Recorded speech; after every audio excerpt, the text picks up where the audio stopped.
The Trump administration's no fan of the UN. The United States is one out of 193 countries in the United Nations, and yet we pay 22% of the entire budget and more. They've even followed through with threats to withdraw funding for some UN bodies, saying the US pays far too much. So how much does the US give to the UN? Firstly, we need to understand how the UN is actually funded. There are two main categories: assessed contributions to UN bodies and voluntary contributions to other projects, but we'll come to voluntary contributions later. So, assessed contributions. Assessed contributions include things like funding criminal tribunals, peacekeeping missions, or renovating the UN headquarters. The UN's 15 specialised agencies also receive some funding this way, and each country contributes according to its economic size. As the world's largest economy, the US pays the largest contribution. This comes to 22% of all assessed contributions, or around $3 billion in 2016. But is this fair? The contributions are based on guidelines agreed by member states. The US pays the most, but it does pay roughly its expected share given the size of its economy.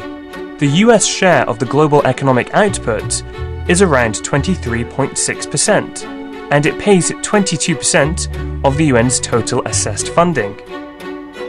So what about voluntary contributions? There are no rules governing these payments. The key thing to remember is that countries can essentially pay what they want to. The United Nations Development Programme, the United Nations Children's Fund, and UNRWA, the United Nations Relief Agency for Palestinian Refugees, are all funded like this. The current US administration has actually cut funding to UNRWA after disagreeing with its aims. The US has also withdrawn funding from other UN bodies, recently citing disagreements on policy or excessive payments by the US. Despite these recent cuts, if you add all the US payments to the UN, that's voluntary and assessed contributions, they're still quite high compared with other leading industrialized nations. The US pays around $9.7 billion overall to the UN, which, as you can see, is much more than everyone else. But something interesting happens when we look at those numbers as a percentage of each country's GDP.